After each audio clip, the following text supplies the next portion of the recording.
everyone, welcome back to my channel, The Happily Exhausted Mama. I'm Shayoni, and if you are new here, please subscribe to my channel. Also follow me on Instagram, and there is The Happily Exhausted Mama. Now this is the second part of my video which I posted a while back, which are the reasons why newborns don't sleep at night. If you haven't seen that video, I will link it up below. I will link it up there, so you can go and check that out first and then come back and watch the rest of this video. Now coming to the reasons why your baby is not sleeping, I've already discussed that, so I'm going to just take the points from there and then tell you what are the ways in which we can address those points. Now the first that I spoke about is the body clock, right? That children do not, or babies do not understand the difference between day and night. So how you can do that is two ways. The first thing is, at night ensure that your room is dark. Not dark enough that you cannot see the baby, but dark enough so the babies know the difference between a room where they play in, where they spend the rest of the day in, and the place where they sleep at night. You can also do this practice with them when they take a nap. So darken the room when they take a nap, so they associate darkness with sleep. So that is the first thing that you can do with babies, is ensure that their room is silent, that the room is dark, that they think that they are back in the home and they are comfortable in their room. The second that you can do is to show them the difference. So the moment the baby wakes up in the morning, you keep the windows open, let the sunlight come in, take the baby out to the balcony, take the baby out to the terrace, expose them to a lot of sunlight. I'm not saying that let the sunlight fall on his or her face and all of that, but the baby should see sunlight, the baby should see light. If you do not have access to a terrace or a balcony, make your baby sit near the window, or keep the baby's bed near the window, so that the baby can see the sky outside, can see the sunlight, and therefore gets used to this difference between day and night. The more you expose them to the outside environment, the more easily they will adjust to it. The third way which you can ensure that your baby is sleeping also relates back to the fact that your baby might be hungry, and that is why they're not sleeping. So you can try feeding your baby a little more frequently in the evenings. Babies are supposed to be fed on demand the first 6 weeks of their life. So in that case, when you're feeding the baby, maybe extend your feeds a little longer. Try to figure out if the baby is getting enough milk. The easiest way to figure that out is to find out if your baby is peeing enough. So you check the wet diapers, you check the wet nappies, and you figure out if your baby is peeing enough. It's ideally said that if you need to change a diaper 5 or 6 times a day, then your baby is well fed. So if your baby is wetting 5 or 6 diapers in a day, you know that your baby is getting enough milk. Therefore, once your baby is not hungry, your baby's stomach is full, then the baby will sleep better at night. Another thing that I spoke about is your baby might be overstimulated or overtired. Some new activity has happened. Therefore, if the baby wants to calm down, how will you ensure that as a parent? First of all, maybe try telling the guests to come at an earlier time. So avoid having guests in your house after in the evening or towards the baby's bedtime. If you can't avoid that, then ensure that your baby does not skip a nap. It's very, very important for newborns to sleep for at least 70% of the day. So somewhere between 16, 17 hours to 18 hours, even up to 20 hours, a baby can sleep, and that is really, really good for their brain development. Just because you've had guests at home and the baby is playing with them or seems active does not mean that the baby is not tired. So if your baby usually sleeps in the evening, even if it is bang in between a person's visit, make sure that your baby sleeps, takes a short nap. Tell your guests that the baby will wake up again, and then they can interact with the baby again. So therefore, do not compromise on that as a parent, because then you will struggle at night because the baby is going to stay awake. Avoid taking the baby out in the evenings, because then your baby is going to be stimulated in the evenings, and that's going to get carried on in the night. If you have to take the baby out, take the baby out in the morning, take your baby out in the afternoon, but not so much at night.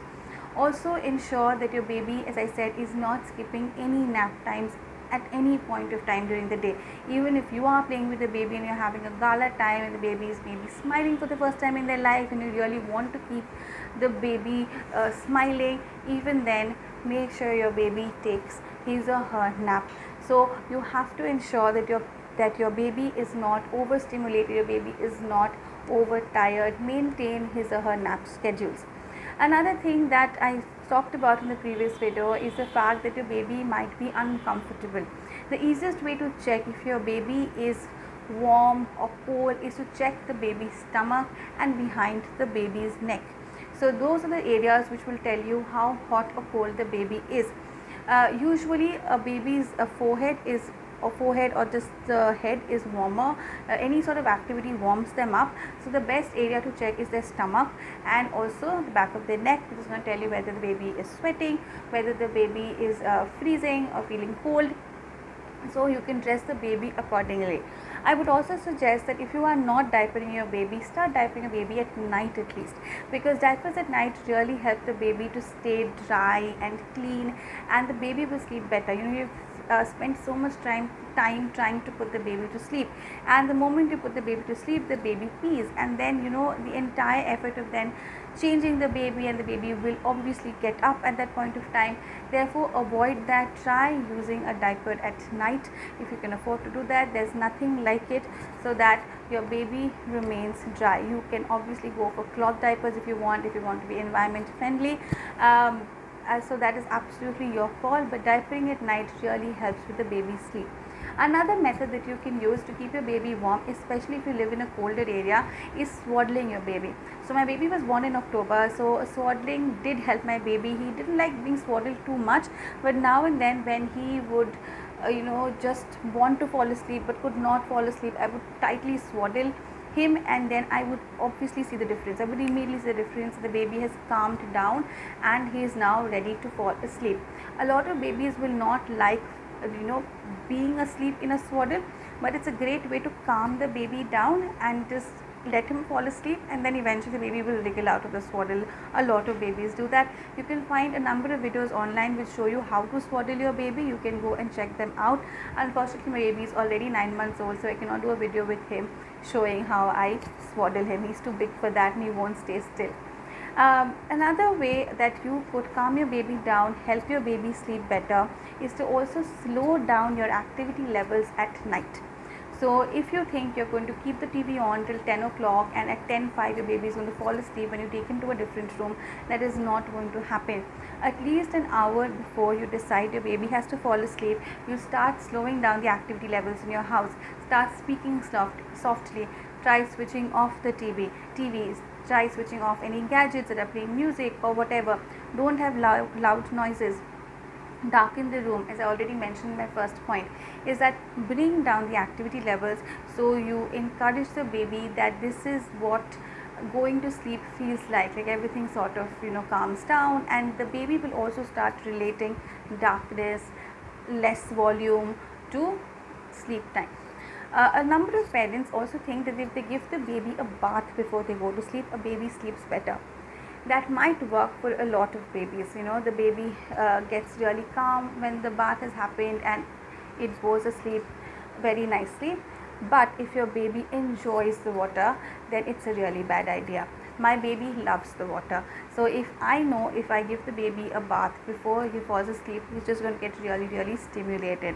Over time, obviously babies can adjust to that stimulation as they grow older, but not in the newborn stage. Or if your baby is really afraid of taking a bath, do not bathe the baby right before they go to bed, because that's not going to help them either, because positive and negative stimulation is going to hamper with the baby's sleep.